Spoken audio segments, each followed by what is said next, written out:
Gente querida, bienvenida a un capítulo nuevo del Lector Estepario. Esta vez estamos en modo seminario, estamos exponiendo el miedo a través del tiempo, teniendo como eje la literatura. Y por supuesto que ahora en esta clase de Roma es muy difícil sintetizar un milenio de historia. Por supuesto es una tarea titánica. Vamos a intentar abordarlo de la forma más sucinta, cosa que usted al final del video pueda identificar cómo pensaban los romanos, a qué le temían, cuáles eran sus principales instituciones religiosas, sus clases sociales, y por supuesto vamos a analizar a varios clásicos, entre los cuales vamos a mencionar a Horacio, Virgilio, Petronio y Ovidio, considerado por muchos como la columna central, el eje de los grandes escritores de la época clásica romana. Y sin más, vamos allá. Antes de comenzar esta clase te pido por favor que te suscribas, activa la campanita, recomienda este video y compártelo con tus amigos. La Roma eterna, la Roma de los Césares, la Roma de los juegos gladiadores, la de las guerras civiles, la de los triunviratos. ¿Cómo pensaban los romanos? ¿A qué le temían? ¿En qué creían? ¿Cómo lo reflejaban en su literatura? Estas son algunas de las preguntas que yo busco responder en este seminario. Prepárense porque va a ser de largo aliento. Como dije al comienzo, vamos a intentar sintetizar un milenio de historia y nos vamos a abocar principalmente a la época clásica. Históricamente, Roma se ha dividido en tres grandes etapas, cada una respondiendo a una distinta forma de gobierno. La primera es la monarquía, que coincide con la fundación de Roma, la fundación mítica de Roma, del 700 aproximadamente al 509 a.C. Luego vienen convulsiones, crisis, se instaura la república. Nos vamos a remitir a los orígenes de Roma. Roma, podríamos decir que hay dos grandes vertientes, una que es la mítica, legendaria, y la otra que es histórica. Sin embargo, en un comienzo se implican ambas.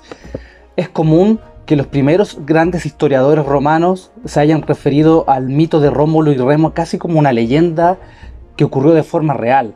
De hecho, Rómulo es considerado el primer rey de una larga dinastía de reyes.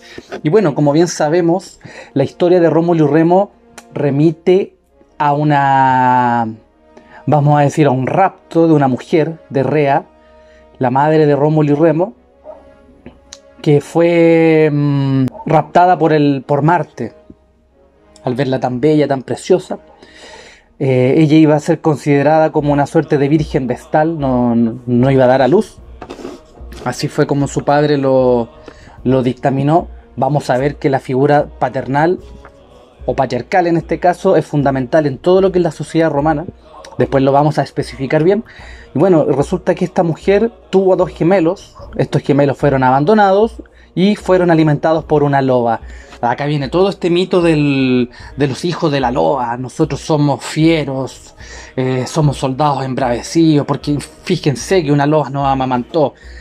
Pero sin embargo, en este mismo mito, en esta misma leyenda, mejor dicho, ya aparece la primera mancha de lo que va a ser la descendencia de los romanos. Y acá hay una similitud con el mito adánico, porque claro, bíblicamente Adán y Eva, que fueron la primera pareja, fueron expulsados del paraíso y luego su descendencia se mancha en sangre. Hay una cierta similitud con Caín y Abel. Y es un tema que Horacio va a retomar después más tarde en un poema. Acá lo tengo marcado.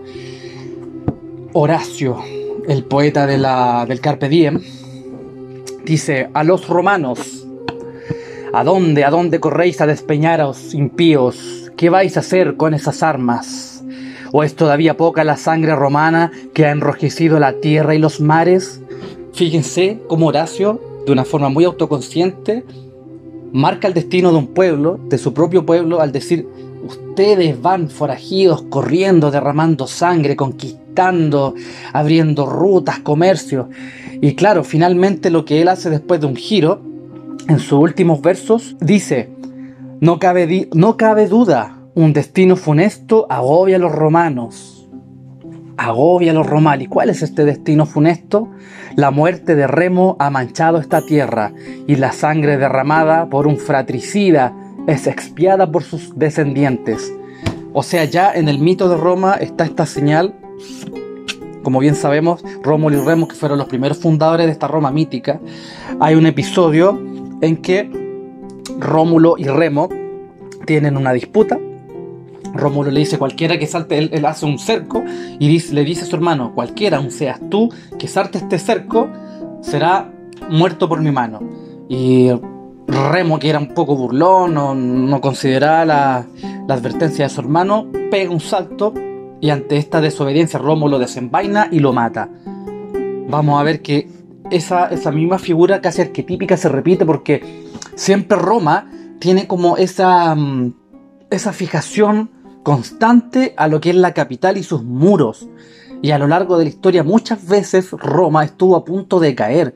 Por ejemplo, ¿cuántas veces estuvo a punto de caer específicamente? En la invasión gala fue la primera vez que ellos estuvieron al borde de la crisis, que fue el 390 a.C. De hecho, la ciudad fue saqueada por parte de los galos. Hubo rapiña, violaciones. Fue una afrenta cruenta contra la naciente República Romana. La Segunda Guerra Púnica contra Cartago. Las guerras púnicas fueron fundamental para explicar lo que fue el devenir prácticamente de la historia universal o de Occidente. Porque acá fue cuando dos potencias se enfrentaron por el control del Mediterráneo. O ganaba Cartago o ganaba Roma. Fue un choque de civilizaciones brutales.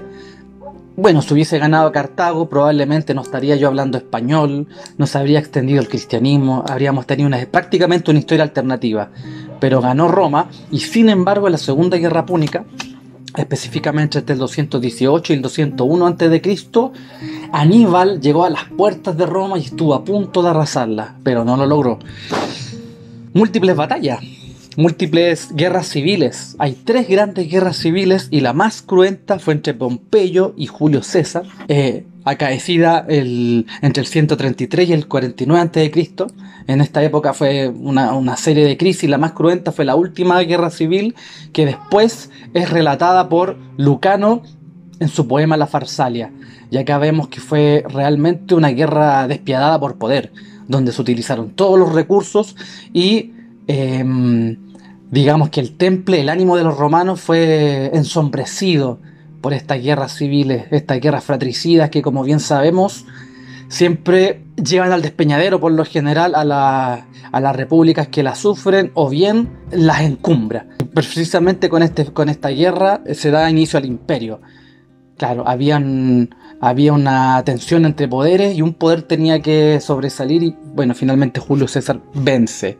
El incendio en Roma, el 64 después de Cristo, durante el imperio, durante el gobierno del emperador Nerón.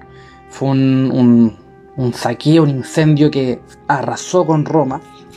Algunos dicen que fue el mismo Nerón el que provocó el incendio y que habría culpado a los cristianos para poder perseguirlo. Bueno, eso está en disputa, no estamos del todo ciertos, pero es lo que la historia nos ha dejado. Y por último, ya en el 410 después de Cristo, con la invasión de los godos, que fue una invasión que le provocó un golpe de muerte al Imperio Romano, y finalmente la peste de Justiniano entre el 541 y el 542. Como dije yo en un comienzo del video, vamos a referirnos de forma breve a ciertos episodios, porque el centro, el espíritu de este programa, de esta clase, es entender a qué le temían los romanos y cómo se manifestaba. Ese va a ser el centro. Entonces, como bien dijimos, el mito y la leyenda se confunden con la historia, y dentro de este origen mítico de los romanos habrían sido, luego de Rómulo y Remo, habría sido una fusión entre dos pueblos, entre los aborígenes del Lacio, que está ubicado en la Italia central, colindante al norte con la Toscana y al oeste con el Mediterráneo. Esos eran geográficamente ubicados, se ubicaban los aborígenes del Lacio. Seres rudos, descritos como adoraban a divinidades silvanas, eran seres casi célticos, muy de los bosques, y habrían tenido un choque, una relación con los troyanos. Y claro, acá es curioso porque siempre el romano, como sintió mucho aprecio al mundo griego, siempre buscó una genealogía. No sabemos a ciencia cierta si los troyanos eran específicamente pertenecientes al mundo heleno, También eso está en disputa. Algunos dicen que sí, otros que hablaban el idioma, habrían tenido un origen indoeuropeo. Pero bueno, lo que se busca siempre fue establecer una suerte de lazo con los troyanos. Entonces, míticamente, además de Rómulo y Remo, habría esta unión entre los aborígenes del Lacio y los troyanos. Sin embargo, la arqueología, y acá se desmienten muchos mitos, partiendo por el tema de Rómulo y Remo. Probablemente fueron dos reyes en disputa y quedó la leyenda de la Roma. No habría existido la loba. Habría sido una imagen, solamente un símbolo arquetípico para demostrar la fiereza del pueblo. Roma se une, se origina a través de múltiples pueblos, entre ellos los etruscos. Los romanos siempre tuvieron cierta reticencia con los etruscos, no les gustaban los etruscos, los encontraban muy rústicos, muy rudos. Obviamente los latinos de la península y otros pueblos como los sabinos, los ecuos o los volscios. O sea, estamos hablando por lo menos de 5 pueblos que hicieron se unificaron, digamos, a través del comercio, de las relaciones culturales, y fueron originando a este pueblo romano. ¿Qué representaba finalmente Rómulo? Además de ser el primer rey, representaba al legislador, al guerrero y al sacerdote. Este rey, esta suerte de rey mago, representa arquetípicamente todo a lo que aspiraba el ciudadano romano. Legislador, buscar las leyes que ordenen. Vamos a ver que la mentalidad romana es cuadrada, o sea, el romano es enemigo del desorden, no le gusta la novedad, no le gusta lo inesperado. Al romano le gustan, celebra mucho los ciclos. Está muy cercano a este tipo de divinidades agrícolas, divinidades maternales de la naturaleza, que siempre tiene que ver con la repetición de las estaciones.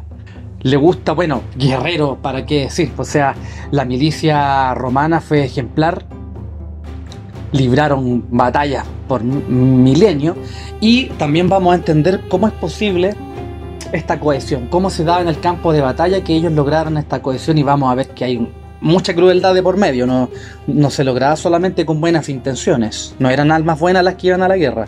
Y finalmente la figura sacerdotal, la figura del sanador, la que se encarga de que los ciclos se repitan, de interpretar los augurios. Digamos que eso es lo que tiene principalmente en la cabeza el romano. Esos son como la figura ejemplar a la que todo buen romano, buen nacido en la Roma legendaria aspiraba.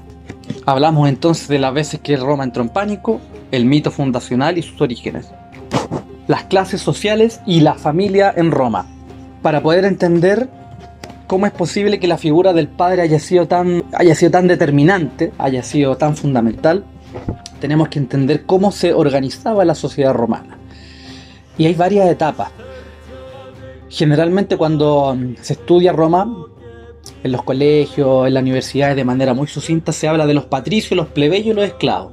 Claro, esa no es una simplificación, digamos que esa es como la división canónica, la que más se va a mantener durante el tiempo, pero no siempre fue así.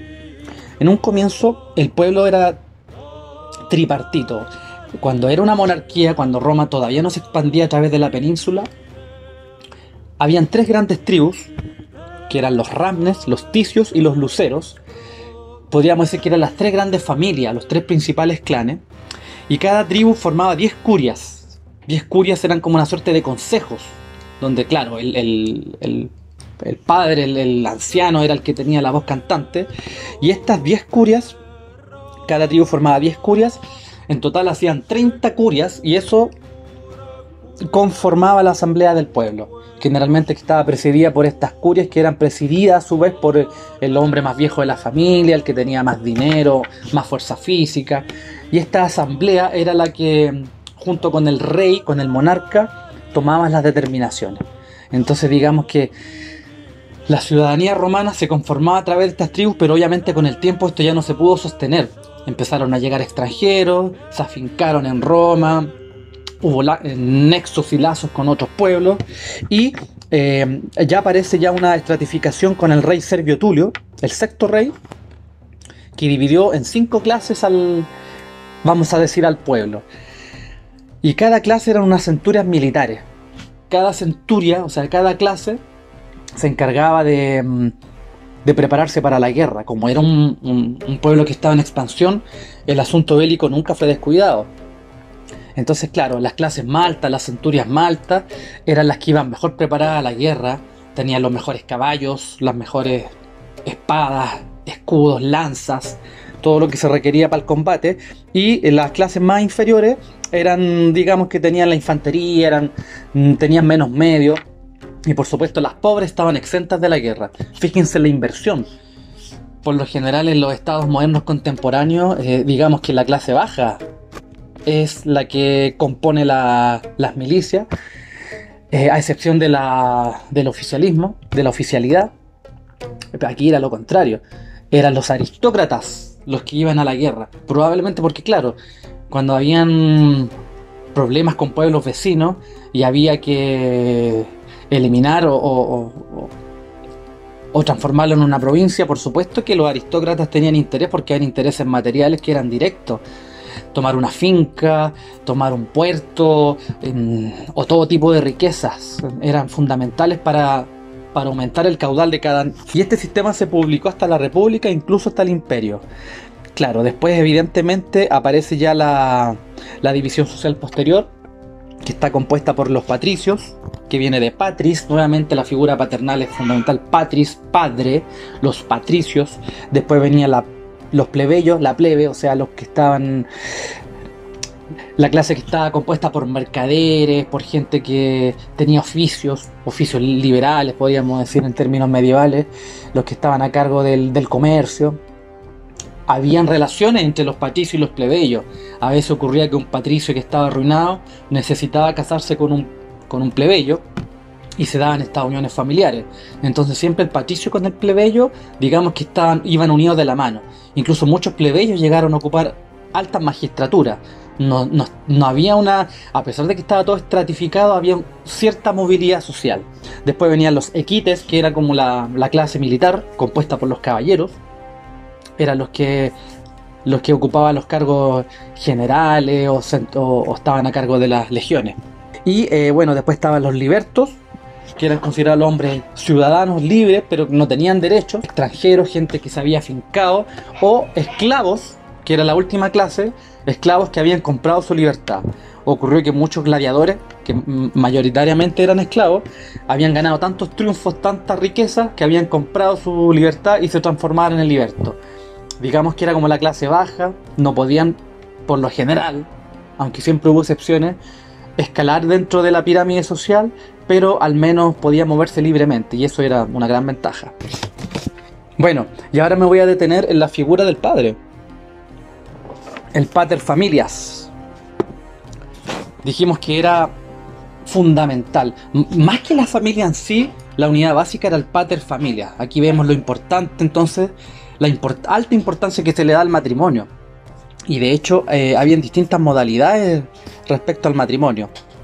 Como por ejemplo, bueno, cada casamiento tenía una denominación y un rito diferente. Estaba la confarreatio, que era el casamiento entre los patricios, donde estaban todos los ritos, se celebraban todas las pompas. Ya después que estaban los matrimonios que eran un poquito más modestos, que era la coemptio, que era el matrimonio entre los plebeyos. Y había una tercera modalidad, que era el matrimonio per usum, que lo que es el matrimonio per usum, cuando una mujer vivía más de un año con un hombre, vivían juntos dentro de una misma habitación, ya se consideraba que estaban casados, por hecho, por la costumbre. El matrimonio, como yo dije, era altamente valorado. En el horizonte de ningún hombre estaba la soltería como posibilidad, salvo que pasara mucho tiempo en las milicias o en el sacerdocio. Eso era posible, pero por lo general lo que siempre se intentaba era que el hombre tuviera descendencia. El hombre tenía descendencia porque para ellos la ciudad, siempre Roma fue lo más importante. De hecho, el término humanitas, que de ahí viene humanismo, humanidad, se define por las relaciones que habían entre los consanguíneos y los ciudadanos. Esa era la principal humanitas. Eran los que estaban dentro de Roma. Obviamente siempre el afuerino, el bárbaro, era visto con mucha condescendencia, incluso con mucho temor. Entonces, la idea primaria de humanidad era para los que estábamos dentro de una ciudad. De ahí se va derivando ya después la palabra hasta que en la actualidad se habla de humanidad como un concepto universal. Pero originariamente no era así. La edad en que un hombre podía casarse ya era a partir de los 14 y una mujer, yo creo que una niña, podríamos decir en términos contemporáneos, era a los 12 años. Lo que vemos que, claro, Roma se está esencialmente hay una cierta precocidad, quizás visto con nuestros ojos contemporáneos, pero hay que entender que la esperanza de vida en esa época no superaba los 30, 40 años. Te podías morir de una fiebre, podías pisar un arma oxidada y te morías de tétano, podías morir en la guerra. Entonces era muy difícil, eran muy pocos los hombres y mujeres que llegaban a la adultez. Por ende es comprensible que dentro de esa lógica los casamientos se celebraran a tan corta edad.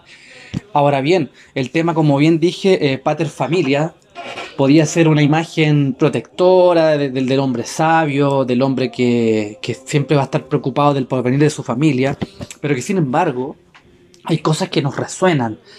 El principal hecho era que cuando nacía un pequeño dentro del matrimonio o fuera, el pater familias podía tomar el bebé y lo reconocía. Generalmente con un gesto lo levantaba hacia arriba, casi como una ofrenda a los dioses. Este es mi hijo.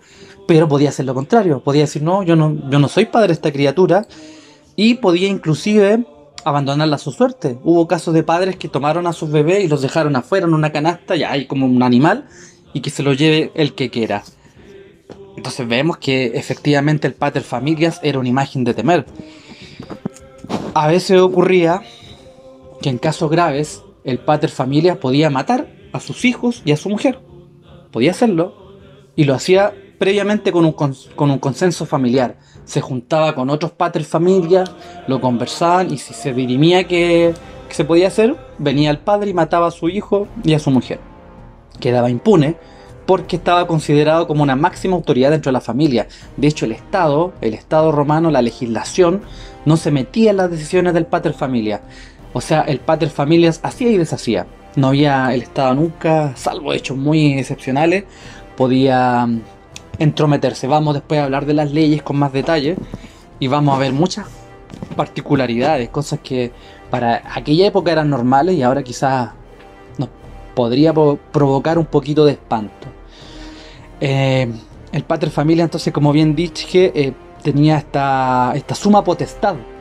Podía hacer y deshacer dentro de su familia. Sin embargo, esto se fue en cierta forma relajando. Probablemente ocurrieron muchos casos injustos de padres que, arrebatados por la ira o por la cólera, cometieron crímenes. Ya en el siglo II a.C. se le permite a la mujer el derecho a emancipación. Una forma como de divorcio contemporánea, no igual que en los términos actuales, porque cuando una mujer se emancipaba, en cierta forma ella seguía unida al hombre, pero tenía autonomía por sobre sus derechos, sobre sus propiedades. Era como que en cierta manera era como una separación. Estamos separados de palabra, pero seguimos juntos en un matrimonio. Y eso permitió un poco más de holgura y de relajar esta figura del pater familias, que era casi omnipresente, era casi como un dios dentro de una casa. Eso se fue relajando.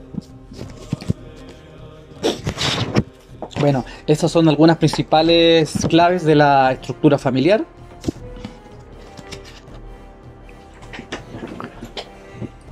Bueno, uno de los principales valores de la sociedad romana, muy afincado con lo social, tiene que ver con la virtus. Es un término que proviene de la agricultura, virtus. A las cosechas, a la fecundidad,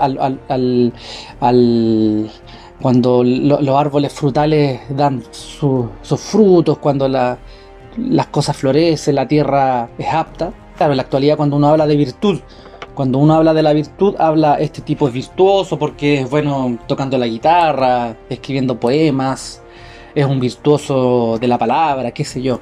Pero originalmente virtus tenía esa connotación de lo que era estrictamente bueno. O sea, la virtud era lo que era bueno porque tenía que ver con la regeneración, con las cosechas, era un término agrícola. Y se le contraponía el luxus. El luxus era la maleza, lo que crecía de forma desaforada, la tierra que no estaba controlada, los árboles que se podrían. Y luxus, como bien dije yo, de ahí deriva la palabra lujuria, luxuries. Y esta luxuries, esta lujuria, tenía que ver con la sobreabundancia, con tener bienes que no te correspondían. Y eso, por supuesto, era visto de forma negativa. De ahí viene la palabra lujuria contemporánea, que tiene quizás connotaciones más de tipo sexual. Pero originalmente tenía que ver con la desmesura. A la virtud se le oponía la luxuria. Y era lo que buscaba en cierta forma el ciudadano romano: ser virtuoso, ser un buen padre de familia cuando era un hombre. Bueno, la sociedad romana era prácticamente predominaba la figura del hombre por sobre la mujer. No era que la mujer fuera esclavizada, obviamente la mujer tenía ciertas libertades, pero lo que era la conducción política, militar, religiosa, siempre estaba el hombre encima, estaba por delante, y eso es un hecho. Y bueno, esta sociedad patriarcal tenía, como bien dije yo, estas brújulas, que era la virtuoso, lo bueno, y esta virtud siempre se subordinaba a la ciudad. O sea, lo que era bueno para mí y para familia tiene que por suyo ser bueno para la ciudad. Como dije en un comienzo, siempre Roma tuvo casi ese celo, ese temor de que la ciudad estaba por sobre todo. Las civitas estaba por sobre todo, era el concepto primario de la humanidad, de lo que era ser humano, era ser perteneciente a la ciudad romana. Y la civilización se contraponía a la barbarie porque estaban afuera. Y por supuesto, probablemente eso explica ese sentimiento gregario, puede explicar en cierta manera cómo fue esta cohesión social tan grande que llevó a Roma tan lejos. La transformó en un imperio, y digamos que hasta el día de hoy, por ejemplo, para los chinos, cuando ellos quieren simplificar la historia y quieren analizar Occidente, ellos ven Sudamérica, y más que ver como descendientes de los españoles, nos ven como Roma, como el imperio romano disgregado.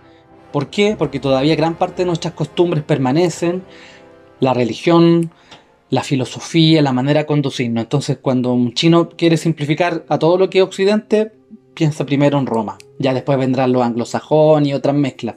Pero Roma está siempre en el centro, en el corazón, o en la cabeza. Bueno, vamos a hablar entonces de la religión. Principalmente podríamos dividirlo en dos grandes etapas.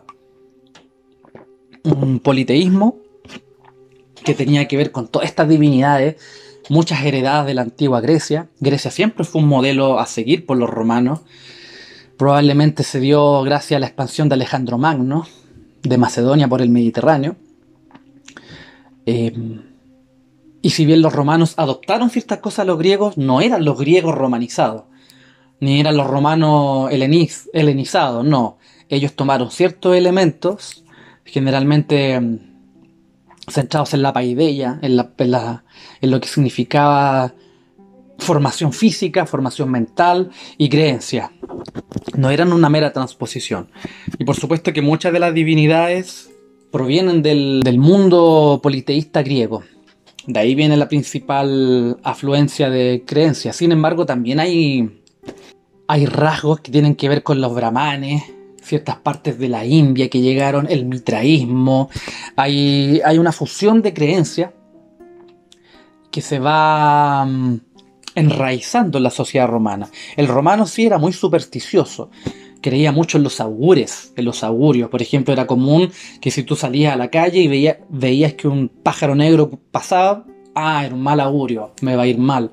O alguien decía una palabra y podía ser reinterpretada como: no, mira lo que está diciendo, está cantando, se está vendiendo higos, por poner un ejemplo, pero lo que te está diciendo realmente es que no vayas a la guerra. Siempre trataban de buscar como el doble cariz de cada hecho y de cada palabra. Sin embargo, ya en el siglo I a.C. aparece la influencia de Mitra, que es un dios de origen iraní, Y digamos que todo el panteón de los dioses comienza a simplificarse y ya se hablaba de Mitra como este dios sol, este dios padre, una suerte como de proto-monoteísmo, lo vamos a llamar. Porque claro, sí, existían otras divinidades, pero esta comienza a tomar mayor preponderancia y para muchos este dios que tenía que ver con los ritos de purificación de sangre, ya después lo voy a detallar, fue allanando el camino al cristianismo, siglo 3, 4 después de Cristo. No es que el romano haya aceptado a pie juntilla de forma inmediata el cristianismo, sino que fue una evolución, un politeísmo. Este panteón comenzó a reducirse. Ya después con el tiempo se hablaba, por ejemplo, de las divinidades como los penates, que eran divinidades que... una suerte de energía que restablecía el cosmos, que estaba en las casas. En la actualidad podríamos hablar como una suerte como de los santos, de los ángeles, eran los penates, y los lares, que eran similares a los penates, pero eran estas divinidades que vivían en los bosques, en las zonas agrícolas, y ellos se encargaban de espantar los malos augures, los malos augurios. El romano creía así, pues, en los demonios, efectivamente, creía no en las posesiones demoníacas como se ha asumido muchas veces en el mundo contemporáneo moderno, pero sí se creía que habían demonios que intervenían, que aparecían en ciertas formas, en ciertos lugares, y que siempre era conveniente tener mucho cuidado para atravesar estos lugares y no ser presa de los demonios. Creían en los maleficios. Arqueológicamente se han descubierto tablillas con maleficios que, similar a la brujería moderna, para causar daño a un enemigo, para provocarle enfermedades. Entonces había una suerte de creencia mágica en que a través del rito tú podías transmutar la realidad y podías dañar a tus enemigos. ¿Qué otro elemento más? Bueno, está el caso de la horrible Canidia. Es una mujer legendaria, podríamos decir una suerte de émulo del viejo del saco o de alguna bruja de pueblo, y que esta era una nigromante que, por ejemplo, iba ciertos días al cementerio, a los osarios donde estaban los huesos, retiraba los huesos y hacía rituales siniestros para maldecir. Inclusive se llegó a decir que esta Canidia, esta mujer malvada, mataba a los niños, los enterraba hasta el cuello, los hacía morir de hambre, y una vez que los niños morían, les extraía la médula, y con aquella médula creaba pociones mágicas y sortilegios, porque decía que los niños tenían una energía muy útil para este tipo de prácticas malévolas. Entonces ya vemos ya que hay una mentalidad del romano a aceptar lo paranormal.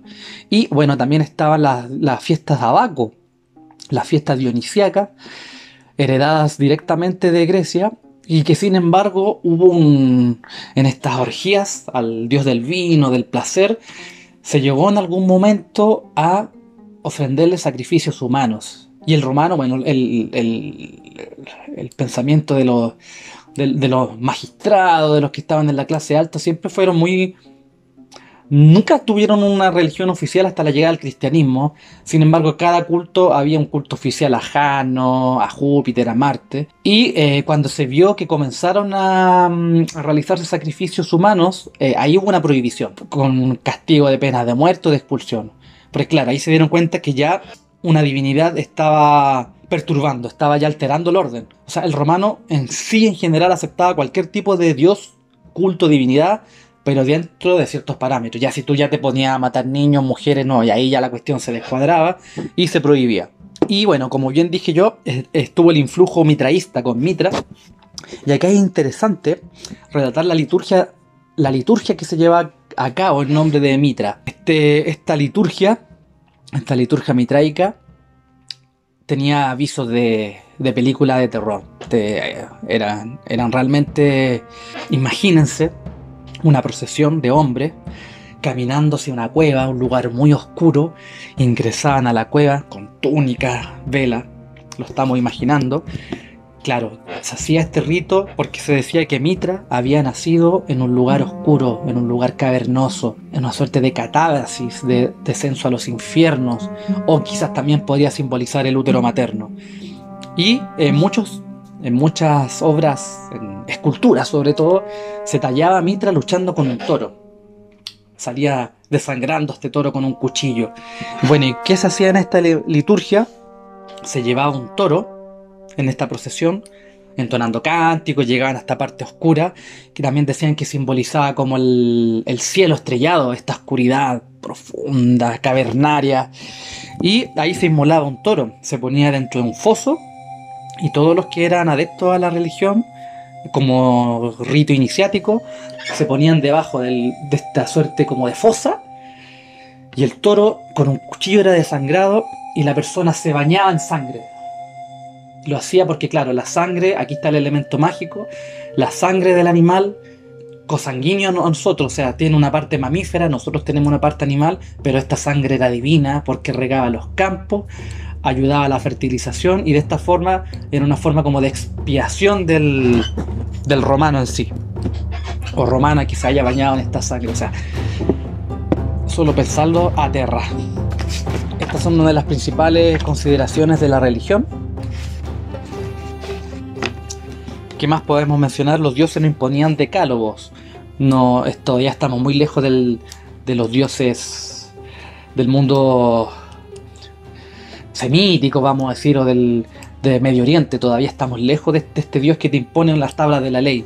Lo que te imponía un dios, en cierta forma, de manera indirecta, era celebrar sus ritos. Siempre tenerlo, hacer su oración, recordarlo.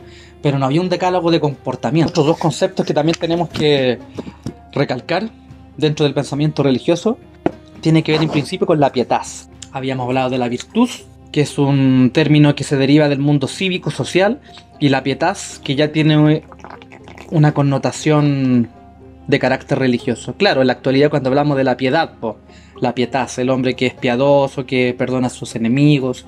Bueno, originalmente no era así. La pietas viene de la palabra piare, que quería decir en el antiguo latín borrar una mancha, eliminar algo, quitar algo, un mal presagio, un crimen. Entonces la pietas era una suerte como de justicia inmaterial. Por ejemplo, si yo me enfermaba, un mal augurio, algo te hicieron, pero como te recuperaste, se limpió tu herida, se limpió tu enfermedad. Entonces, la pietas tenía que ver con esta suerte de restitución. En el orden interior de las familias remite a una cierta jerarquía. Por ejemplo, la piedad sería conducirse bien, que el hijo obedeciera al padre y que el padre protegiera a sus hijos. Pero, por ejemplo, si no ocurría así, si no se daba esta pietad, se hablaba del monstrum. Muchos han querido ver etimológicamente la palabra monstrum como demostrar. Claro, hay una cercanía, pero original monstrum hacía referencia a algo que era un prodigio, algo que estaba fuera de la naturaleza. El pensamiento romano, después ya lo vamos a ver en la filosofía romana, siempre buscaba las cosas acorde a la naturaleza, tenía una idea cosmológica natural. Después vamos a especificar eso. Pero en este caso, claro, el monstrum era el que se desviaba de la norma. Claro, ahora en la actualidad hay distintas acepciones para la palabra monstruo. Y vamos a ver que no están tan lejanas del origen. Monstruo, claro, esta criatura con 3-4 brazos, deformidades. Pero también se le dice monstruo al tipo que es bueno en algo.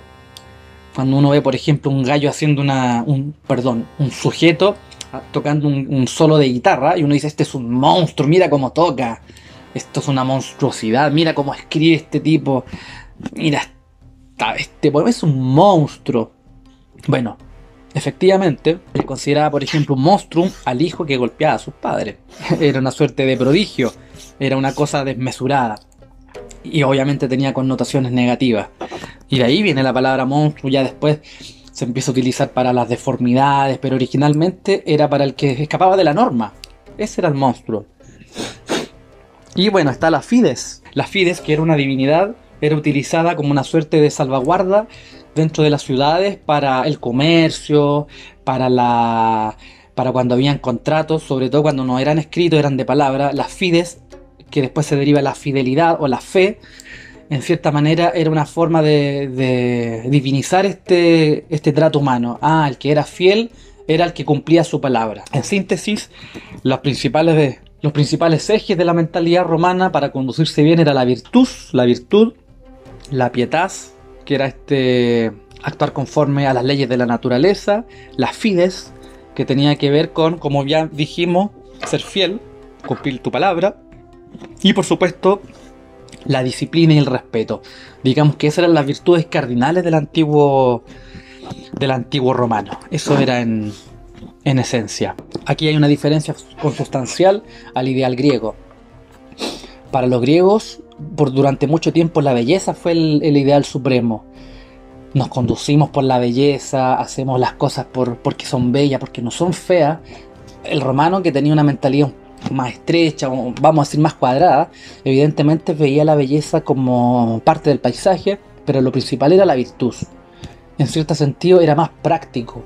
Y eso lo vamos a ver también en sus leyes y en cómo se manifiesta su literatura. Particularmente su literatura, que tiene muchos vasos comunicantes con el mundo griego, pero a modo de proemio podríamos decir que la mentalidad romana no era tan volátil, siempre buscaba lo útil, más o menos como hacia esa dirección se dirigía, más que a la desmesura, al control, a la simpleza, a la concisión. Bueno, vamos a hablar también de las leyes, pues yo dije que las prácticas militares eran brutales. Si un vigía se dormía, por ejemplo, estaban en una campaña o en cualquier actividad militar, era condenado a una golpiza con bastones y piedras. Lo pillaban durmiendo, compadre, lo tomaban al soldado, le preguntaban por qué se había quedado dormido, habrá dado una explicación, y luego de eso procedía una golpiza y muchas veces terminaba con la muerte. Claro, pues imagínense estar en un campamento, el vigía se duerme, el enemigo podía caer, entonces para ellos era fundamental eso. Si cualquier parte del ejército se quebraba, instantáneamente se buscaba restaurarlo a través de la disciplina y el rigor. Este mismo castigo se aplicaba a ladrones, a rebeldes, a desertores, y había otra práctica que la encuentro yo ya casi descabellada. Era, por ejemplo, si dentro de una unidad militar un puro soldado cometía una indisciplina, se escapaba, no hacía caso de una orden, abandonaba su puesto, la unidad completa era castigada. Y se hablaba de que la unidad era diezmada. ¿Han escuchado la palabra diezmar? Cuando lo diezmaron. Claro, en nuestro vocabulario actual, cuando se diezmó es cuando algo se arruinó, ¿cierto? Está diezmado, algo se dañó. Bueno, diezmado viene de la palabra 10. ¿Por qué? Tomaban a esta unidad y los separaban de 10 en 10. 10, póngale ustedes, eran 50 o 100, 10 decenas. Se dividían 10 decenas o 5 decenas, lo que correspondiera, y venían todos estos soldados, ponían sus nombres en un papelito, en una tablilla. Papel no existía todavía, no es contemporáneo, pero pongámosle en una tablilla o en una piedra, se sacaba un número y el que salía sorteado lo mataban, aunque no haya tenido nada que ver. Entonces fíjense cómo las leyes militares eran tan estrictas que era imposible, impensado que dentro del campo de batalla los soldados se desbandaran, no tomaran sus puestos. Entonces la disciplina era férrea y por eso generalmente eran raras las batallas que perdían los romanos, y se explicaba por su disciplina, por su rigor. Ahora, ¿qué pasaba en las ciudades? Bueno, en las ciudades era distinto. En primer lugar, no existían las penas de cárcel. Existían prisiones para tomar, por ejemplo, uno que otro prisionero de guerra o alguien que iba a ser juzgado. A veces habían juicios que se podían celebrar y la persona era parcialmente retenida, aunque no existía la prisión preventiva. Y como dije yo, no existía la cárcel. Entonces, ¿cuáles eran las penas que recibía una persona? Por lo general, la más leve eran las multas. Tú cometías algún delito, robabas una multa, tenías que pagar una multa a la persona, al victimario, perdón, a la víctima. El victimario tenía que pagar una multa. Podías ser azotado, escupido, dañado, y podías llegar incluso a la crucifixión. Bueno, aquí había una diferencia, pues. Los aristócratas, los patricios eran decapitados, cortaban la cabeza de la forma más rápida posible, pero ya los que tenían menos condición social eran arrojados a las fieras, eran crucificados, eran condenados a morir de hambre. Las penas eran múltiples y siempre eran brutales. Bueno, y cuando no habían penas de muerte existía el ostracismo. Te vas de la ciudad nadie te puede hablar, tienes que retirarte, y también era una forma de vivir como ánima en pena. Imagínate tú tener toda una vida en una ciudad y por un crimen tener que irte, o sea, era condenarte al destierro, era condenarte a la muerte. Y es importante entender, esto es fundamental porque uno decía, bueno, si entonces no existían las prisiones, ¿cómo eran los juicios? Podríamos decir que la clandestinidad no existía. Y esto es curioso porque, claro, ahora uno en términos modernos dicen, oye, si un compadre comete un crimen, si una comadre, una mujer comete un crimen, lo más probable es que tenga que llegar la fuerza pública para llevarla detenida si no se quiere ir por sus propios medios. Bueno, aquí no existía eso, no habían policías, como yo dije. Había una figura similar que cumplía funciones tipo entre gendarmería y policía, que eran los lictores, que eran los que andaban con los faces, que eran una vara, 30 varas que simbolizaban a las primeras 30 curias. Dentro de la ciudad, estos hombres, estos lictores, iban con sus varas y se utilizaba la vara para dentro de Roma para golpear castigar a los penados, y fuera de Roma andaba este lictor con un hacha. O sea, ya tenía la potestad para poder matar. No se derramaba sangre dentro de Roma, era sagrada. Todas estas ejecuciones eran fuera, extramuros de la ciudad. Entonces, ¿qué pasaba? Cuando alguien te acusaba, como la sociedad romana era tan gregaria, todos vivían... Mira, era común, por ejemplo, que las letrinas fueran públicas. Si tú ibas al baño a hacer tus necesidades, los lugares eran abiertos. Tú te sentabas, hacías tus deposiciones y mirabas a tu vecino, conversaban, algunos iban hasta comiendo, tomando vino. No había espacio prácticamente para lo clandestino, para la oscuridad. Lo mismo eran, por ejemplo, las termas, pues la gente se bañaba en lugares públicos. Entonces, cuando se cometía un crimen, era prácticamente imposible esconderse. Alguien decía, no, ahí se escondió, fulanito de tal está acá. Había incluso, por ejemplo, cuando tú acusabas a alguien y no quería presentarse al juicio, a veces contrataban a matones para que le gritara cosas, o sea, le decía cosas así como, oye, a ti te acusaron de tal cosa. Y la dignidad era otro tipo de virtud romana que tenía que ver con tu honra. Entonces era muy deshonroso que te empezaran a gritar en la calle que eras un ladrón, un asesino. Entonces, por lo general, siempre la persona acusada acudía al juzgado. Y ahí se presentaban los casos, había un procedimiento. Y bueno, ya hablé de los castigos. Podemos decir que las leyes eran bien estrictas y que era una forma de constricción finalmente. O sea, un ladrón lo pensaba mucho, un asesino lo pensaba mucho antes de cometer el crimen porque sabía que en cierta forma lo iban a atrapar. El pueblo era tan gregario que era casi imposible escapar a las tenazas, y vivir a las sombras en cloacas era muy extraño, era monstruoso, no se escapaba de la norma. Eso principalmente respecto a las leyes. Vamos llegando entonces a lo que tiene que ver con la filosofía en Roma. Dijimos que había un fuerte afluente del pensamiento griego en los romanos y se traducía también en la filosofía. Digamos que las dos escuelas que con mayor hondura calaron en el pensamiento de los romanos, sobre todo de los patricios, que era la clase más educada, por un lado estaba el epicureísmo y por otro lado estaba el estoicismo. Digamos que fueron las escuelas más populares que llegaron siglo 3-4 a.C. y comenzaron a enraizarse en el pensamiento romano. Una caló mejor que otra, y que fue el estoicismo. El estoicismo caló mejor que el epicureísmo, porque el epicureísmo tenía como principal bien la felicidad, esta eudamonía, buscar el placer, el carpe diem horaciano, vive bien tu día, aprovéchalo, orientarse a la felicidad, a escapar del dolor. Bueno, y eso no calzaba muy bien con la mentalidad del romano, porque el romano siempre prefirió conducirse más que hacer placer, hacia el bien de la ciudad. Y obviamente el estoicismo calzaba mucho mejor con esta visión, con la mentalidad de enfocarse hacia un bien común, de enfocarse bueno, bien sabemos que el estoicismo puede ser entendido de múltiples formas, pero no es lo mismo el estoicismo primario, que ya lo podemos dividir en 3 etapas. Una primera etapa con Zenón de Cito, que fue su fundador, en el 300 a.C.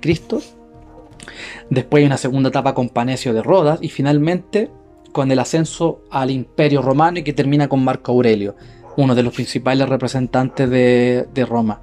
En términos contemporáneos siempre se habla del estoico como la persona que aguanta, el tipo que soporta el dolor, que poco menos que suprime sus sentimientos. Y hay una vertiente también que está más enfocada en los negocios, como el estoico que se levanta en las mañanas para generar riquezas, dinero. Bueno, digamos que eso es una simplificación, que es casi una falsificación del estoicismo. El estoicismo no tiene solo que ver con conseguir cosas en la vida o con soportar o no el dolor. Tiene que ver con una forma de conducirse en la existencia, y por supuesto que hay un sistema, hay un pensamiento que va desde lo cosmológico, de entender que hay un orden natural, así ellos lo explicaban, hay una física, hay una ética, hay una lógica estoica, y claro, pues, el pensamiento contemporáneo siempre toma ciertos elementos, hace un embutido y crea una suerte como de coaching con el estoicismo, que no tiene nada que ver con el principal pensamiento estoico clásico. Y vamos a leer un texto que nos va a aclarar el tema. Si a ti te gusta el estoicismo, probablemente ya has leído algunas cosas de Marco Aurelio o ciertos decálogos que pululan en internet. Ahora, si tú quieres tomártelo en serio y estudiar profundamente el tema, te recomiendo este libro, que lo voy a mostrar acá. Se llama Los filósofos estoicos. Es enorme. Y contiene comentarios y textos originales en griego y en latín. Obviamente están traducidos, hay un aparato crítico poderoso, y entre los principales pensadores aparecen Alejandro de Afrodisia, Cicerón, Galeno, Plotino, Plutarco, Proclo, Sexto Empírico. Aparece, digamos que sucintamente, más que una antología en sí, es una suerte de, ¿cómo podríamos decir? Está ordenado de forma temática. Entonces cada parte del libro aparecen distintas, por ejemplo, qué son los universales, el género supremo, cuerpos incorpóreos, aparece todo lo que tiene que ver con la ontología, la lógica, la física y la ética. Y cada sección hay comentarios y textos de distintos autores. Entonces, por ejemplo, yo en este caso consulté respecto a las pasiones, que es la materia que nos atañe, que tiene que ver con el miedo. Hay una pequeña introducción, les voy a leer para que después lo comentemos. Y dice, las pasiones o estados emocionales, capítulo 25. A todo esto está compilado por dos profesores chilenos, Marcelo Boeri y Ricardo Salles, y está publicado por las ediciones Universidad Alberto Hurtado. Como bien dije, es un libro fundamental, o sea, es una... Si quieres hablar en serio de lo estoico, esta es tu Biblia. Y dice, la distorsión para la mente, de la cual brotan muchas pasiones, es decir, las causas de la inestabilidad, sobreviene a partir de las falsedades. Pero según Zenón, la pasión misma es un movimiento irracional del alma y contrario a la naturaleza, o un impulso excesivo. En primer lugar, claro, acá se ve que lo pasional es irracional casi per se. ¿Y cómo se entiende esto? Respecto al miedo o al temor. Y dice, el temor es una expectativa de un mal, ¿cierto? Los siguientes estados pasionales también llevan al miedo. ¿Cuáles son? Espanto, vacilación, vergüenza, susto, agitación, congoja. Ahora bien, el espanto es un miedo que produce terror. La vergüenza, miedo a la mala reputación. La vacilación, un miedo ante una actividad a desarrollar. El susto, un miedo producido por la presentación de una cosa no habitual. La agitación, un miedo acompañado de excitación en la voz. La congoja, un miedo producido por una cosa incierta.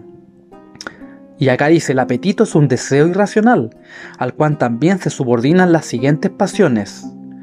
Necesidad insatisfecha, odio, amor al triunfo, ira, deseo erótico, cólera e ímpetu. Entonces, claro, vemos que para la filosofía estoica, siempre ser presa de estos sentimientos que te arrebatan, que te sacan de sí mismos, son per se negativos y son irracionales. Y ahora, ¿en qué sentido irracionales? Esto es interesante también para que vayamos precisando. Bueno, y acá se toma un texto, puesto que por naturaleza deseamos los bienes, así también por naturaleza nos apartamos del mal. Si este apartamiento se hace racionalmente, llámese precaución. Y entiéndase que únicamente se da en el sabio. Si en cambio se hace irracionalmente y acompañado de un espantaobjeto y abatido, llámese miedo. El miedo es, por tanto, una precaución contraria a la razón. Pero al sabio no le afecta nada el mal presente, mientras que el dolor es propio de los necios y son afectados por los supuestos males. Y dichos males abaten y contraen sus almas, ya que ellos no se someten a la razón. O sea, claro, hay un principio que es irracional. Si tú eres presa del miedo era porque te estás sometiendo a esa irracionalidad. Podemos diferir en gran parte porque el miedo muchas veces no nace de una... A ver, claro, se supone que el sabio, que es dueño de sus pasiones, jamás va a permitir que el miedo lo perturbe, perdón. Pero llegar a ese estado es un poquito cuestionable. Pero bueno, así lo entiende el estoico. Y dice... dice, al miedo se le subordinan la pereza, la vergüenza, el terror, el temor, el pavor, la consternación, la turbación, el espanto. Al placer se subordinan la malevolencia, que se alegra por el mal ajeno, la delectación, la jactancia y cosas similares. Claro, aquí hay una suerte como de... El miedo y el placer son vistos de forma negativas para el espíritu, para el cuerpo humano, porque por uno pierdes tu conciencia, te subordinas a ellos respecto al miedo, y el placer es lo mismo. El placer siempre es visto como algo totalmente pasajero y transitorio. Y acá viene lo bueno, lo que había mencionado anteriormente, que es un texto de Galeno, que tiene que ver con qué es lo que es irracional, cómo lo entiende el estoico. Y dice Galeno, Crisipo mismo también muestra esto, que no hay un tercer significado de irracional, además de los dos indicados. ¿Y cuáles son? Uno, el primer significado de irracional, el sentido de carecer por completo de la razón, es un poco tautológico. Y dos, en el de hacer un uso incorrecto de la razón. Y lo especifica con el siguiente pasaje de Crisipo. Por tanto, también algunos dicen con propiedad que la pasión del alma es un movimiento contra la naturaleza, como ocurre en caso del temor, el apetito y emociones similares, pues todos los movimientos y estados de este tipo son desobedientes a y rechazadores de la razón. Por eso también afirmamos que tales personas son movidas irracionalmente, aunque no en el sentido de argumentar mal, como si uno hablara de una persona que argumenta en la dirección contraria a lo razonable, sino en el sentido del rechazo a la razón. Y dice Galeno, en estas líneas Crisipo claramente muestra los dos significados de la expresión irracional, que en realidad existe entre los griegos. Uno es el sentido de lo que es contrario a lo razonable, otro el sentido de no participar en nada de la razón. Ahora bien, lo que se opone a lo razonable es error y juicio perverso. El otro significado se refiere a lo que se da independientemente de toda razón, el impulso y movimiento pasionales. Si hubiesen más significados de la palabra irracional, no habría dudado en hablar sobre ellos y en mostrar que no se está usando ninguno de tales significados cuando se dice que la pasión del alma es irracional, sino únicamente el significado que él mismo mencionó, el que se da en el rechazo de la razón. Bueno, ya después sigue hablando de las conductas irracionales, de cómo se relaciona con las pasiones, habla de una terapéutica de las pasiones. Recordemos que Galeno, además de médico, fue filósofo, fue escritor, fue un tipo con múltiples facultades, siempre orientado a lo patológico. Y eso principalmente, eso es lo que tiene en la cabeza el romano. Ni siquiera el estoico romano ve al miedo como un impulso natural, sino que lo ve casi contra natura, casi como literalmente irracional, algo que se apodera de tu mente, de tu razón en este caso, y no te permite obrar de forma justa. Eso tiene principalmente en la cabeza el estoico, y vamos a ver que son muchos los escritores que son afines al estoicismo, partiendo por Séneca. Esos grandes rasgos es lo que representa el estoicismo. Y vamos ahora a hablar de la literatura latina. Vamos a hablar de la literatura latina, que es finalmente nuestra meta, es tratar de explicar yo no puedo llegar y soltar un texto, no es la idea, sino un contexto, hablar de un clásico si no sabemos cómo pensaban los romanos, cómo se organizaban, porque la comprensión se hace más compleja, más difícil. Por eso los clásicos latinos o griegos están más dirigidos al especialista, pero en realidad no es así. El teatro griego, el teatro romano estaba abierto a todo el público, a todo el que fuera capaz de apreciarlo. Pero claro, evidentemente cuando uno entra a un texto clásico, grecolatino, aparecen los dioses, aparecen costumbres que no se conocen.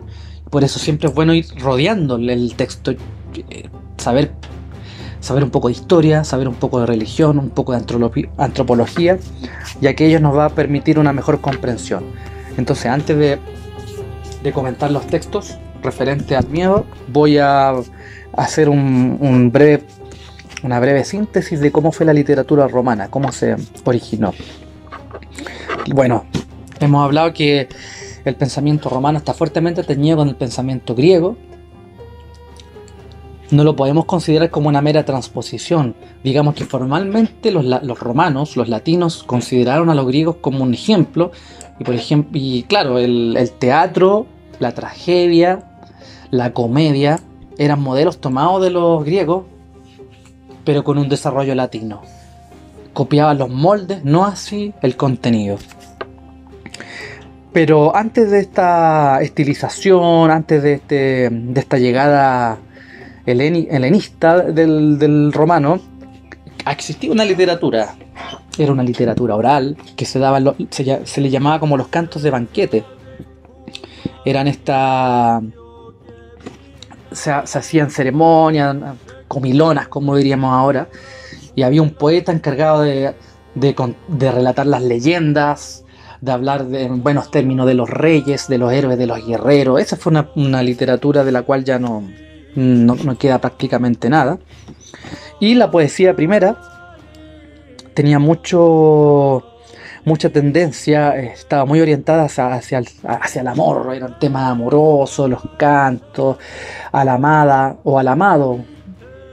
Habían entre ciertos poetas una inclinación a este amor griego, como podríamos decir, este amor homoerótico, homosexual o lésbico, de cantar al de tu mismo sexo. No era algo común, pero se daba.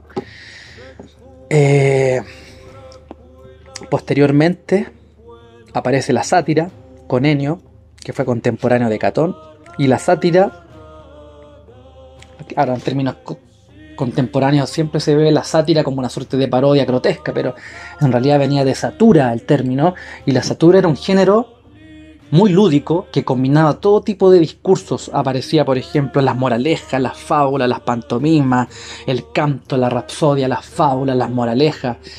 El satírico aparecía en escena y hacía un repertorio completo. Digamos que era como una suerte de poeta que se movía muy libre, muy a sus anchas, hacía reír, hacía llorar, era un tipo multifacético. Obviamente, claro, ya después aparece el gusto por lo clásico, más por lo apolíneo, y aparece la formación de la prosa. Cuando uno empieza a bucear en la literatura latina, se va a dar cuenta que, a diferencia de los griegos, el griego podríamos decir que estaba mucho más cerca del mundo imaginativo, de la invención, de los grandes mitos. Bueno, claro, tiene su genealogía con Homero, pero el caso de los romanos, ellos siempre buscaron historiarse a sí mismos. Ellos siempre estuvieron hay una autoconciencia muy potente de lo que están haciendo los romanos. Ellos se saben portadores de un destino, de un fastos, de una fortuna, y por eso abundan tanto los historiadores, los biógrafos, las vidas ejemplares, las vidas de ilustres varones. Digamos que el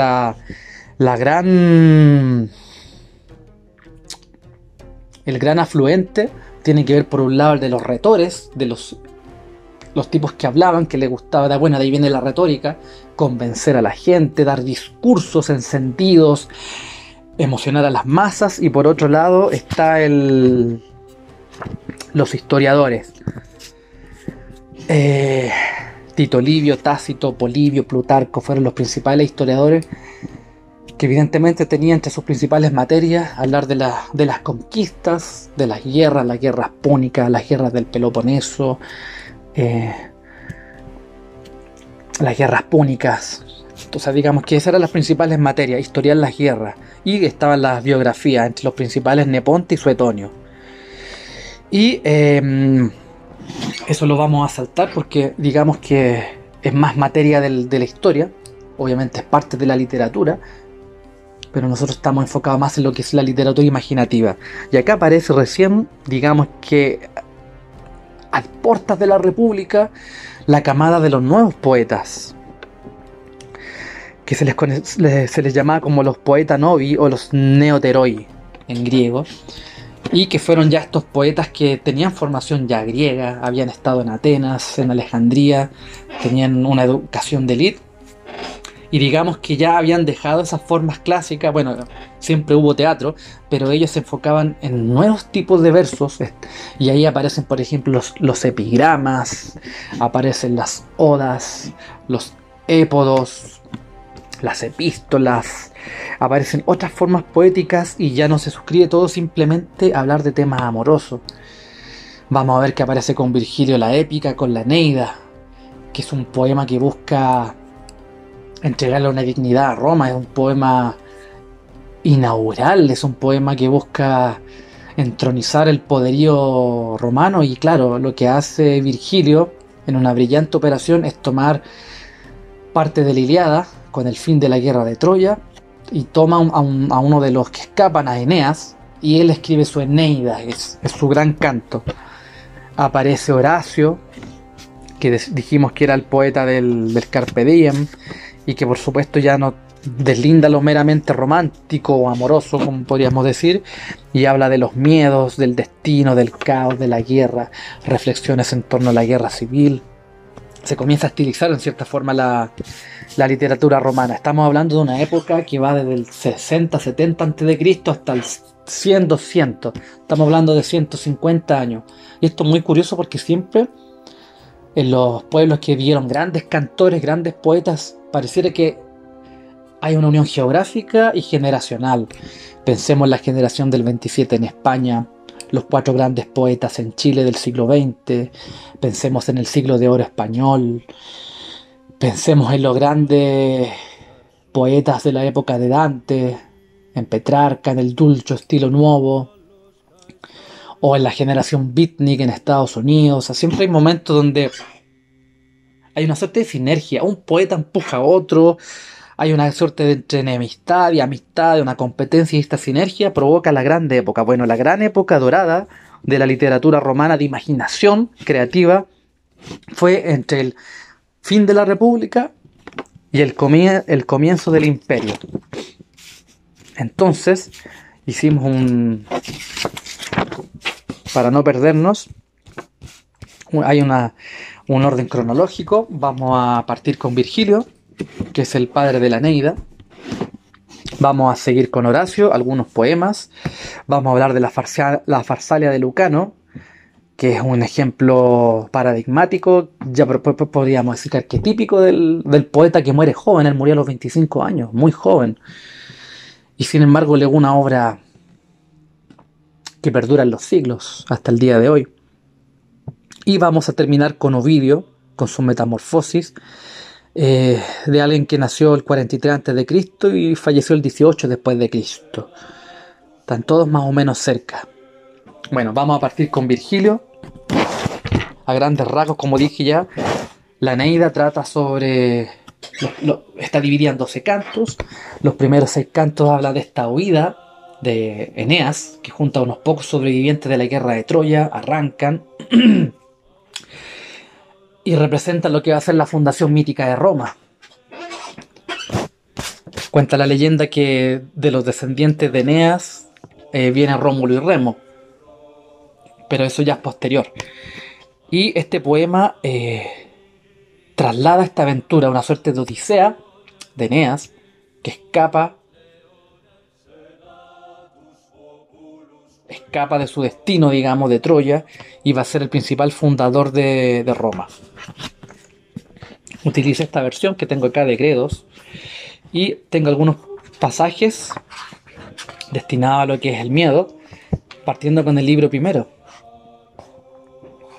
Y bueno, acá vemos una situación terrible porque está la desbandada, hay un naufragio y Eneas se le dice a los suyos que tienen que mantenerse firmes y lo dice de esta forma.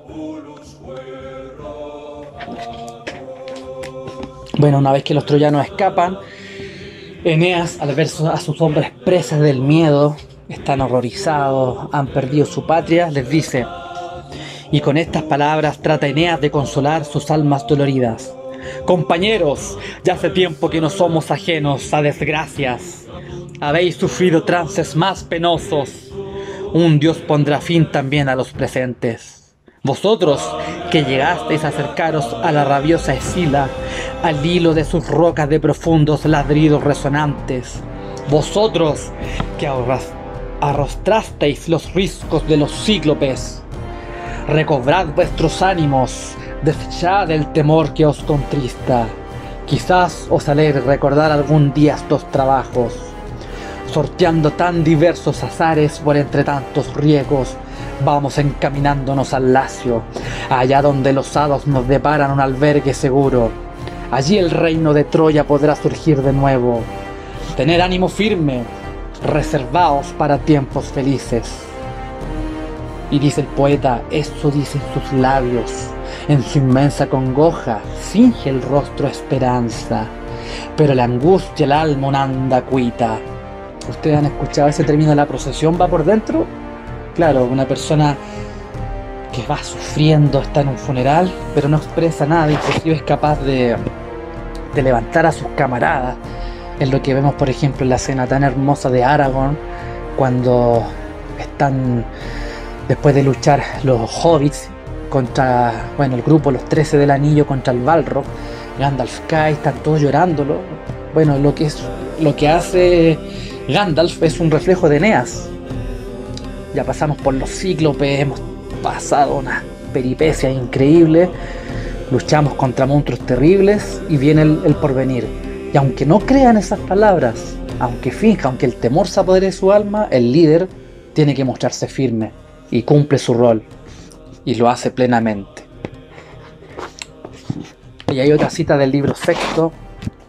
Bueno, después estos troyanos al mando de Eneas conocen a la reina Dido, tienen más conflictos y en un momento se le dice a Eneas que la única forma de saber cuál va a ser el porvenir es descendiendo a los infiernos.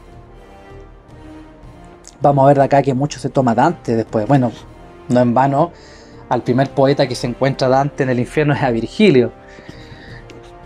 Habría sido el primero en descender al infierno, en describirlo. Y las descripciones que nos hace son muy vívidas, muy coloridas dentro de la oscuridad.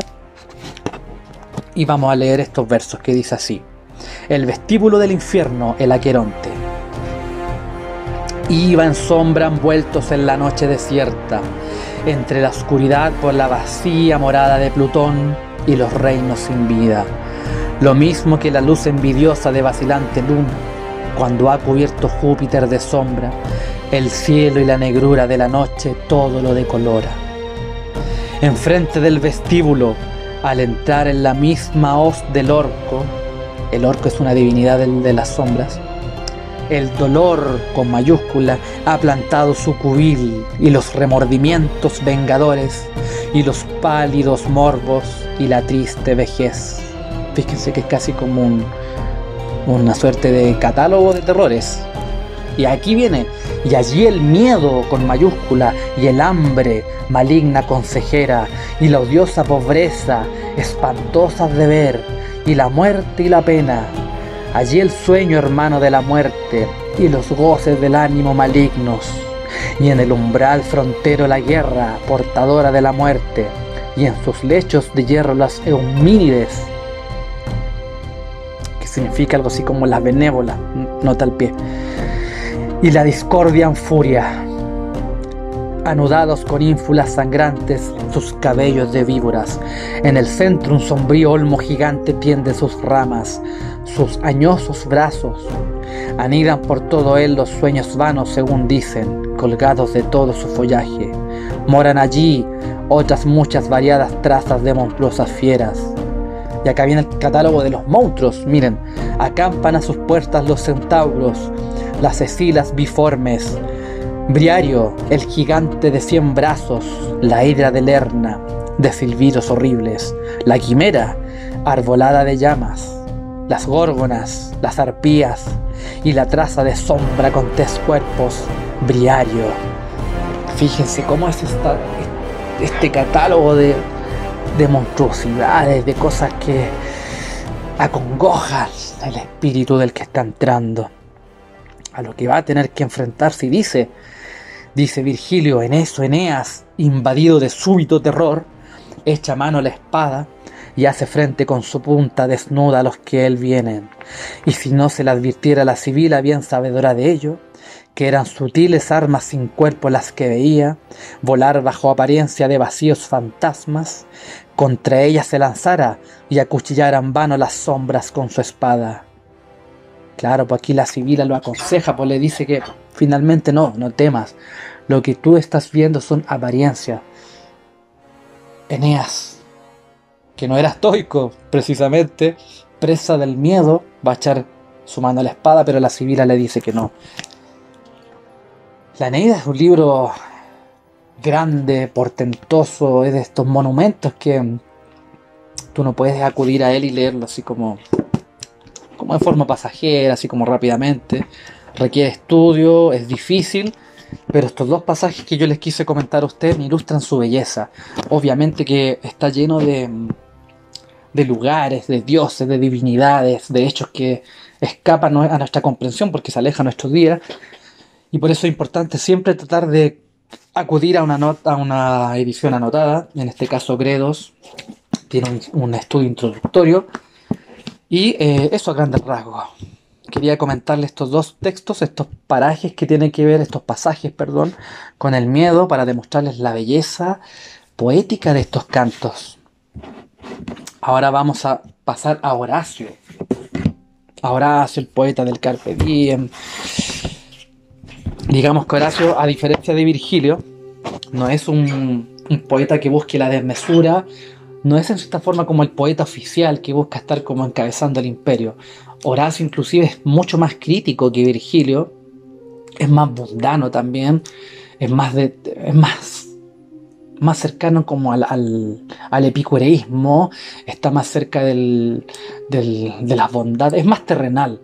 No es una prosa tan alambicada, pero que sin embargo tiene muy buenos textos referentes al miedo. Y el que les voy a leer ahora es la oda número 34, que se llama Palinodia, y dice así: yo que en otro tiempo honraba a los dioses con escasas y mistérrimas ofrendas, extraviado como estaba con las lecciones de una desatinada sabiduría, véome ahora forzado a volver velas atrás y a seguir la derrota que había abandonado. Porque he visto que el padre del día, o sea Júpiter, que hasta ahora nunca rasgara con sus rayos fulgurantes sin un cielo cargado de nubes, ha surcado un cielo puro con sus atronadores corceles, y con el veloz carro, a cuyo impulso todo retiembla, la inmoble tierra, los ríos errabundos, la Estigia, la espantosa estancia del aborrecido Tenaro. Tenaro era una caverna del Peloponeso, por cuyo boquerón sería como un portal del infierno. Entonces la espantosa estancia del aborrecido Tenaro y las cumbres del Atlas. Sí, Dios puede ensalzar lo que es humilde, humillar lo que está arriba, sacar a luz lo oculto en sombras. De aquí quito la robadora fortuna con hórrido estruendo, la diadema que gozasen ponerla allí, pasándola de una frente a otra frente. O sea que es un poema que nos está indicando que esa fortuna que tiene que ver con las divinidades, con los dioses que nos inspiran temor, miedo, es mejor rechazarlos, es mejor no depender de aquellas cosas, ni de la fortuna, ni del azar, sino que de tu propio actuar, de tus propias obras. Es una suerte de poeta que viene a decirnos que tus obras, lo que tú hagas en la tierra, se va a reflejar en lo que tú vienes. Sí, hay un temor a los dioses, hay un temor reverencial a ellos, pero mejor no conducirse por esas aguas. Eso es lo que nos viene a decir Horacio, en grandes rasgos. El tercer texto que vamos a comentar es la Farsalia de Lucano, y nos puede servir como contrapunto a lo que es la Eneida. La Eneida es el poema del poeta que ya está en su cúspide. Bien sabemos que Virgilio la escribe ya en su plena madurez, deja las égoclas, que eran sus poemas que cantaba a los campos, a los valles fértiles, y se da cuenta que no, pues ahora tenemos que asumir una nueva voz. Roma se está transformando ya en un imperio, se va a transformar en un modelo de virtud y necesita un poema que la vertebre.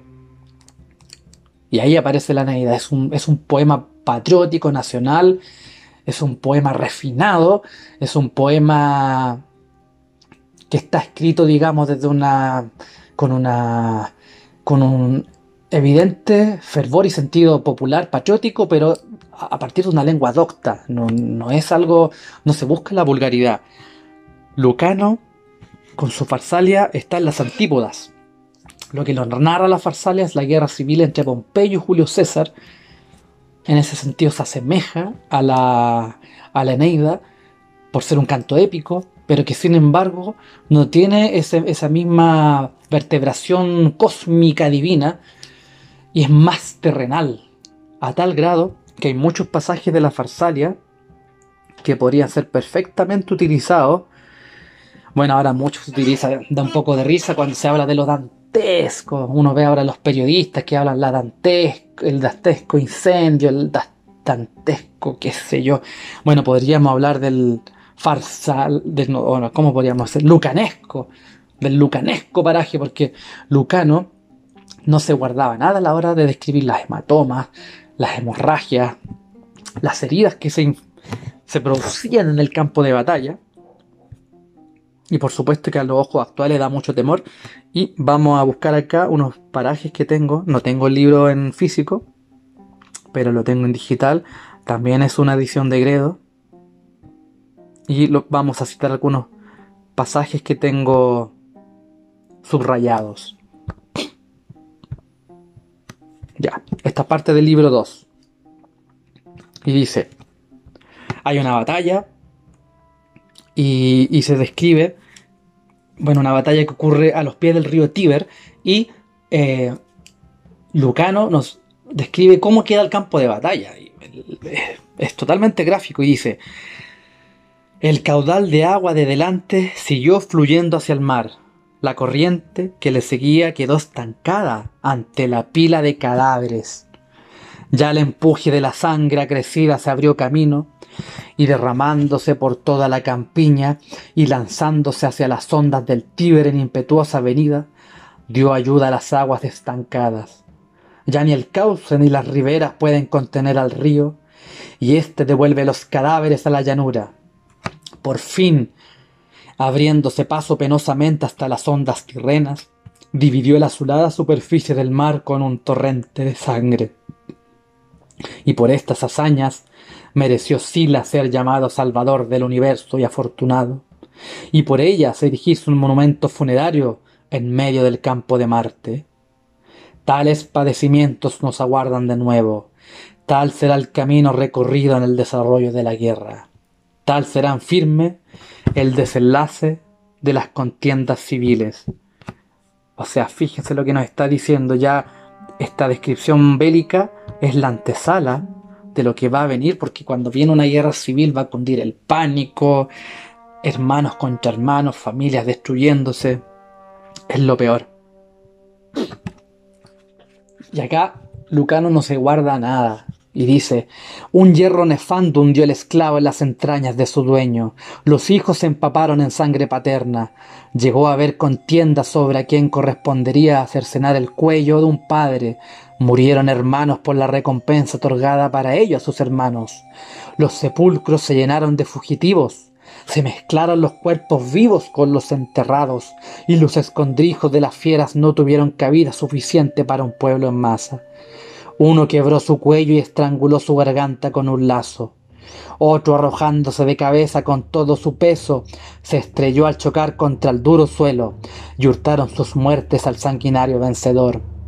Otro eleva en persona el rimero de leños de su propia pira. Salta al medio de las llamas antes de haber derramado toda su sangre, y cuando aún puede hacerlo, penetra en el fuego. Las cabezas de los jefes fueron paseadas por una pica a través de la ciudad sobrecogida y apiladas en medio del foro. Y mira lo que dice después: cuando ya se van deshaciendo en pudrición y desfigurados por el mucho tiempo transcurrido, han perdido sus rasgos diferenciales. La diestra de sus desventurados padres recoge y sustrae con hurto asustadizo a los que son aún reconocibles. Y recuerdo que yo mismo, ansioso de colocar sobre la pira y las pedadas llamas el desfigurado rostro de mi hermano asesinado, revisé todos los cadáveres de la paz de Sila, y entre todos los troncos rebusqué con qué cuello se venía la cabeza cortada. Es brutal, es brutal. Y eso que estos son los primeros libros, ya después el miedo, el pánico va increciendo. Nos habla del despliegue de las tropas, cómo se van preparando y finalmente el encuentro entre Pompeyo y Julio César y cuáles son sus consecuencias.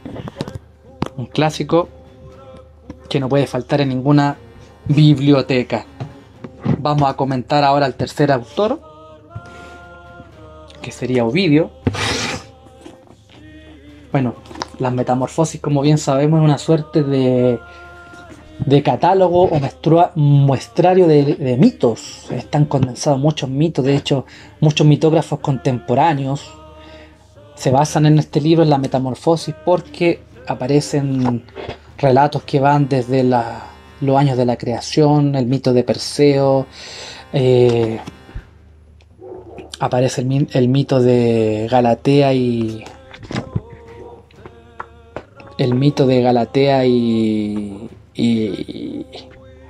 de Polifemo y Galatea, el cíclope que se enamora, que después va a ser retomado por Góngora en su célebre poema Polifemo y Galatea.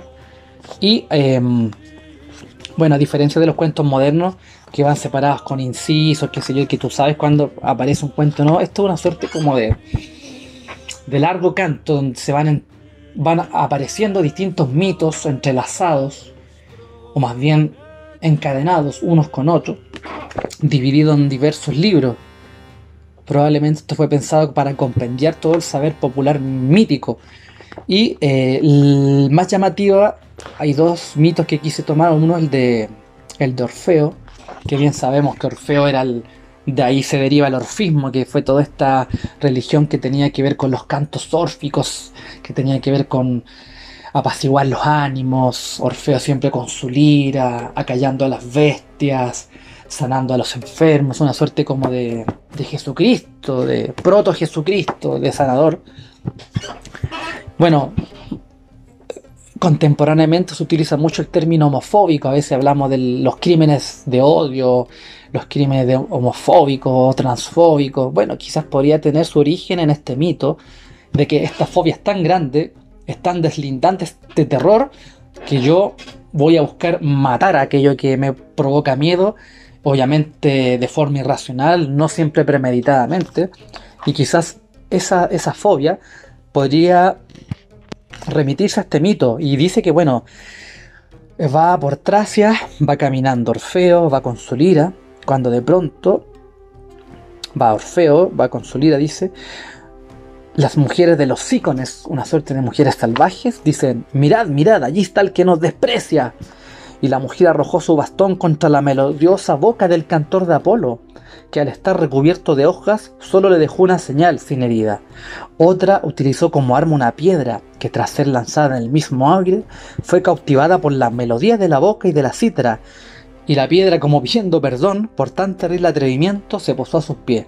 Sin embargo, la ira se apodera de estas mujeres, y entre todas van y le hacen una suerte de golpiza, lo matan, lo destruyen, y dice, se abalanzan sobre el propio Orfeo con las manos ensangrentadas, y se agolpan igual que los pájaros cuando ven vagar en plena luz del día al ave nocturna.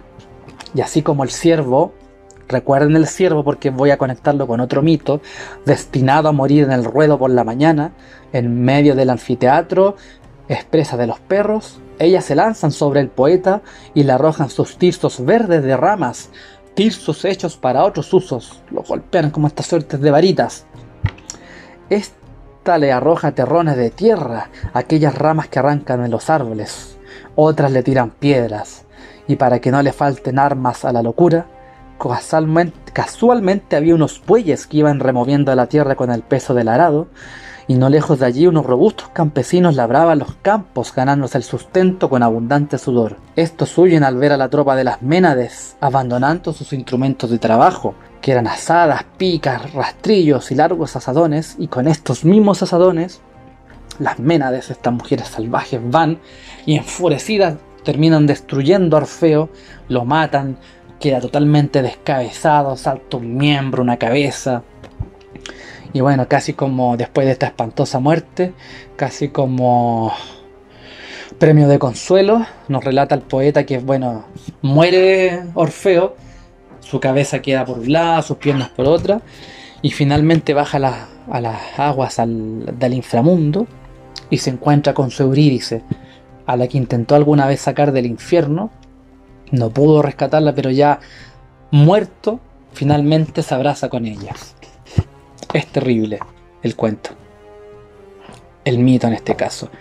¿Y por qué dije que se recordaban el ciervo? Porque claro, hay un segundo mito que tiene que ver con Diana y Acteón. Acteón era un hombre, un cazador, iba por los bosques y se encuentra con esta diosa Diana, que está con las ninfas. Las ninfas son descritas como más pequeñitas, esta diosa como más grande, desnuda, bañándose en las aguas. Y Acteón tiene la insolencia de contemplar su belleza, de mirarla desnuda, y esto es por supuesto una insolencia máxima contra la diosa, quien en represalia, Acteón va con sus perros porque anda de caza, transforma a Acteón en un ciervo, y es descrito como él cuando ve a la diosa, presa del espanto, le empieza a correr, y se va transformando en esta carrera en un ciervo, se transforma en este ciervo y ve como los perros que están alrededor de él comienzan a atacarlo, y bueno, es no sé si gracioso decirlo, pero es descrito cada perro con sus nombres, pues. Ignóbate de Noso, Melampo de raza espartana, después aparece Pánfago, Dorseo y Oríbaso, el valiente Nebrófono y el cruel Terón, junto con Lélaps, Peteras y Agre, Nape, que era hijo de un lobo, Pémines y Arpía, acompañada de sus dos hijos perros, y Ladón de Sición. Y ahí son como 20 o 25 perros, cada uno con su genealogía, Es muy cómico porque nos recuerda a ciertos parajes de la Ilíada o de la misma Eneida cuando van hablando como el catálogo de las naves o de todos estos guerreros que están en batalla, cada uno con sus propias cualidades. Y en esta carrera Acteón se ve reflejado en la agua y el espanto que le produce verse transformado en un ciervo. Y esto es casi un relato pesadillesco porque él intenta gritar, los labriegos que están por ahí cerca lo miran y en vez de ver un hombre que está gritando pidiendo ayuda, ven un ciervo. Y obviamente no lo pueden escuchar, solamente ven perros matando un ciervo.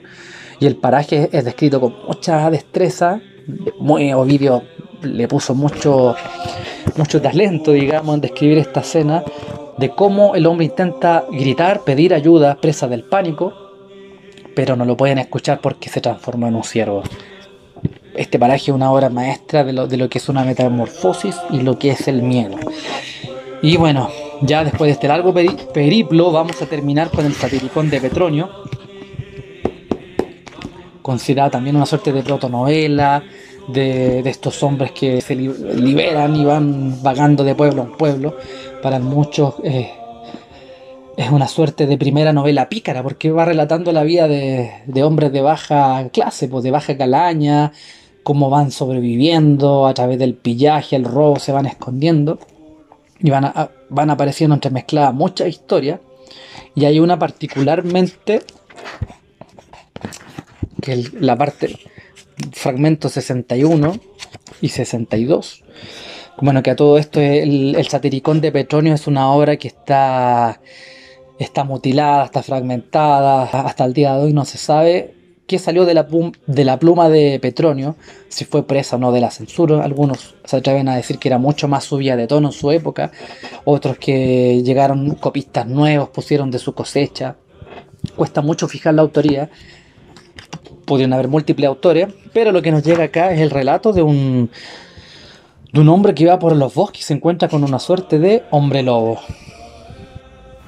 Cuenta el narrador que va un soldado que era más fuerte que un roble, y dice: salimos pues de noche, al primer canto de gallo, brillaba la luna de tal modo que parecía de día. Fíjense este elemento de la luna. Y anda que te anda, llegamos a un cementerio. Entonces he aquí que mi hombre se separa de las tumbas. Yo al verle me siento canturreado y por hacer algo me pongo a contar los monumentos. Al poco rato me vuelvo hacia él y le veo que se desnuda y que coloca su ropa al borde del camino. Muerto de miedo, quedé más inmóvil que si fuese de piedra. ¿Por qué se desnuda en un cementerio? Y dice: entre tanto, él se puso a mear alrededor de sus vestidos. Y apenas había acabado, hete que se convierte en lobo. Y no vayáis a creer que hablo en broma. Por todo el oro del mundo no mentiría yo tratándose de un asunto como este. Pero a lo que iba, nada más que convertido en lobo, lanzó un aullido espantoso y se internó en el bosque.